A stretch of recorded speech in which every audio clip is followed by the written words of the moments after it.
Tanggal ang sapatos ng player na to sa ginawang ankle breaker move ni Luka. Naglaro tuloy na isang sapatos lang, pinagtawanan pa ng kakampi.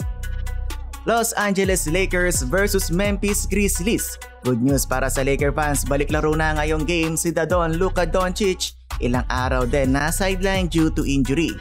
Solid ang simula ng home team 5-0 start. Sumagot naman ng Lakers, sinimulan ni Marcus Smart.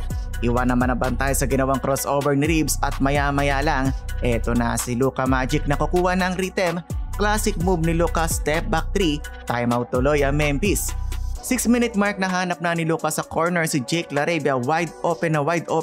17-16, isa na lang ang nahabol ng Lakers. 2:30 remaining in the quarter, Luka tinirahan si KCP. Tough 3-pointer lamang ng Lakers, 26-24. Tinabla ng rookie ng Grizz ang laban sa kanyang jumper.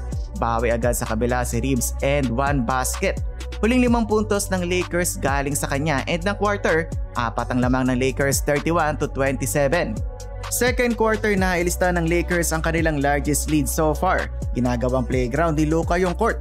Parang bata lang na naglalaro si Luka, yun lang mga idol, masyadong nakumpiyansa ang Lakers. Di nila namamalayan umiinit yung outside shooting ng Grizzlies.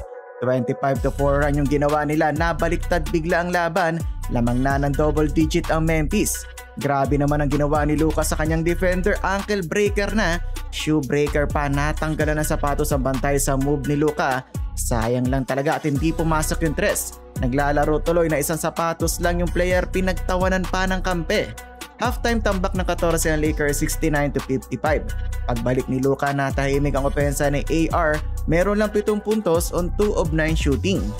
Well, third quarter, naka 7-0 run ng LA Lakers, na ibaba nila sa 6 na lang ang lamang ng Grizz, 18-5 run. 7-minute mark, Dadon with another 3, 1-point game, 74-73.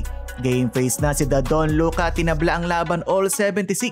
Nakuha na ng Lakers ang lead, Luka lob to Jackson Hayes. Nagkaroon pa ng back and forth ang both teams, palitan ng lamang. 10 lead changes late ng quarter. Bago tumunog ang buzzer, nakalaya pa si Dalton Knecht mga idol, pero lamang pa ng dalawa ang Grizzlies, 91-89.